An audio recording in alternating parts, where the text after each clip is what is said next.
Hi guys! Welcome back to our channel at kung bago ka pa lang sa channel namin, please don't forget to subscribe! I-click mo na yung notification bell para lagi kang updated sa aming videos. So for today's vlog guys, i-share ko sa inyo yung experience ko bago tayo ma-monetize. So intro muna tayo guys! Pasok!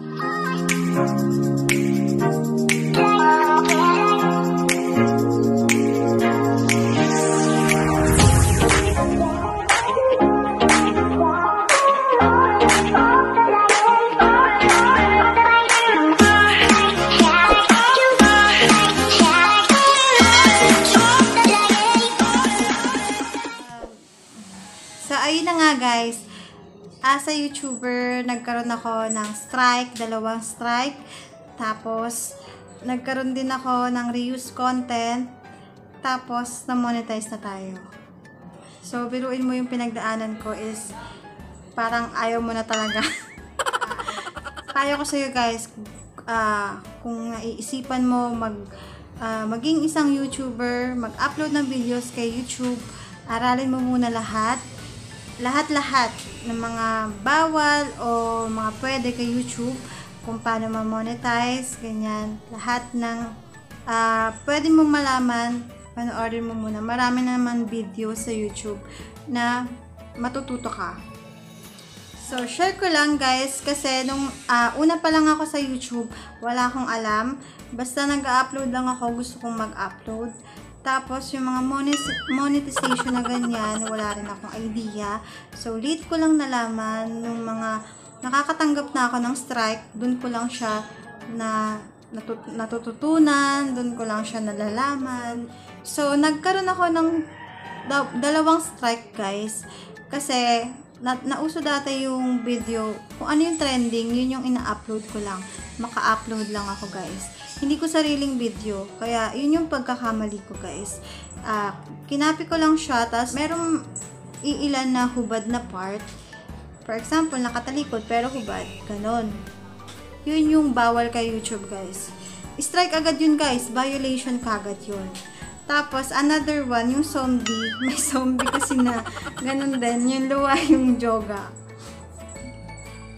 Luwa yung joga niya. Nag-trending kasi, guys. Kaya in-upload ko din.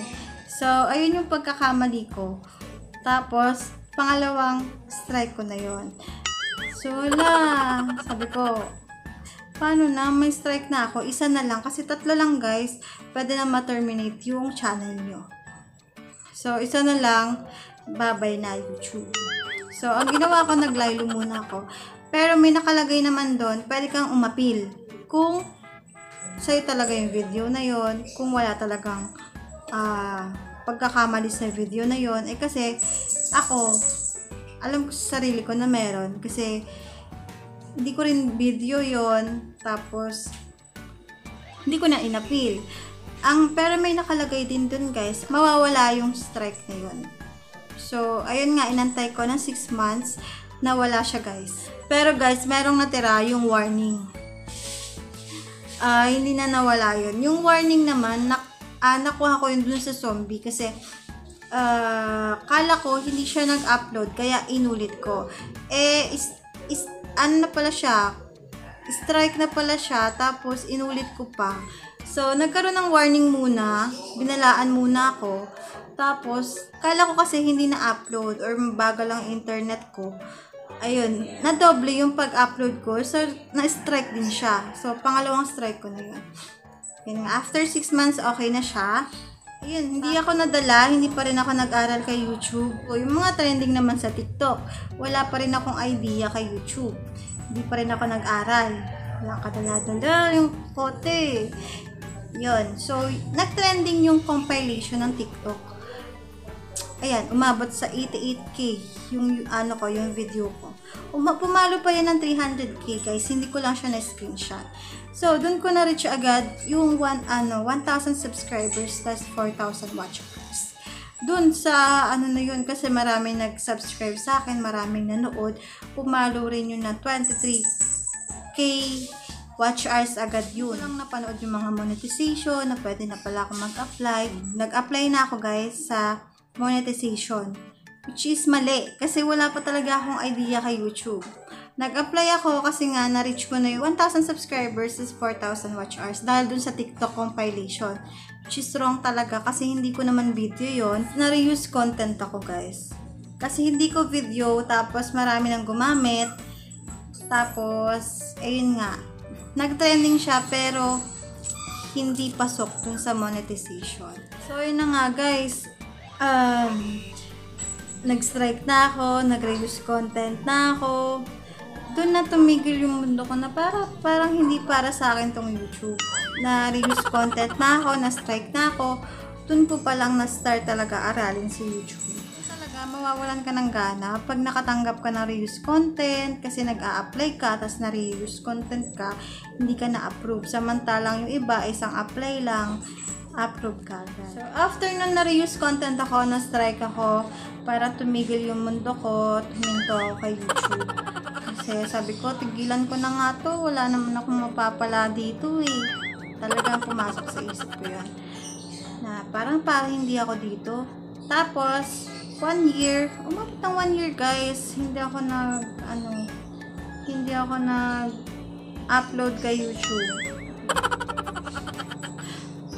Parang tinigil ko talaga yung pag-upload ng videos. Tapos, one time, nabisita ko yung YouTube channel ko. Doon, naisipan ko ulit mag-videos. Pero, binago ko na lahat. Inaral ko muna lahat. Pinanood ko na sa YouTube, mga videos doon marami. About sa pag-YouTube, sa pag-monetize, ganon. Kung paano ma-monetize, kung ano yung mga bawal at hindi. Pinanood ko muna guys. Tapos, doon ko na binago lahat. Binago ko yung channel ko. Ito na siya guys. Binago ko na siya, isa-isa, yung pangalan, yung picture, binura ko lahat ng videos. Kahit trending yan, kung reuse content naman, wala rin guys. Huwag niyong panghinayangan yung malaking views, pero hindi naman sa inyo content. Ayun na nga, binura ko lahat ng videos, nag-start ako sa wala. Ang ginawa ko na is yung YouTube channel namin ng asawa ko. So, yung first video namin guys is yung pumunta kami ng Batangas, San Diego, Batangas. Naligo kami, ayan. Although wala masyado nanonood, masasanay ka talaga sa ganun, walang nanonood, video ka lang ng video, walang pumapansin. Pero at the end of the day, yun na nga, nung August, ito pa lang yung watch hours namin guys. August 2021. Tapos, nitong October 2021, nagulat kami kasi, ayan, naging ganito agad. Tapos, na-monetize na tayo kay YouTube! Wow! Which hindi namin alam kung bakit. Ako, upload na lang ako ng upload. Meron ako nakita sa video ko, pumalo ng 7K. Yung online sabong. Pero hindi ko alam kung doon nakuha, doon ko na-hit yung watch hours ko. Tapos, kahit anong gawin nyo, mag-upload lang kayo ng upload. Ako kasi ganun lang ginawa ko. Nag-i-enjoy na lang ako. Hindi ko naman inaasahan na, ayun, na mamamonetize pa tayo. Wow! Kung ikaw magsisimula pa lang as a YouTuber, pag naranasan mo yung ganito, katulad sa akin, na may strike, reuse content, huwag ka panghihinaan ng loob. Kasi, parang pagsubok lang talaga. Kung passion mo talaga mag-videos, mag-vlog, para sa'yo talaga yan. At tuloy lang, huwag kang susuko. Huwag kang susuko, para sa'yo talaga yan. So, enjoy mo lang yung moment, enjoy mo lang yung pag-upload. Kasi, at the end of the day, hindi mo na mamamalayan, mamamonetize ka na rin. Kagaya ko. Yan. Thank you sa panonood guys, at sana may natutunan kayo. Meron pa kayong mga tanong, comment nyo lang below. At sasagutin natin yan lahat. See you on our next vlog guys. Bye-bye! Bye-bye!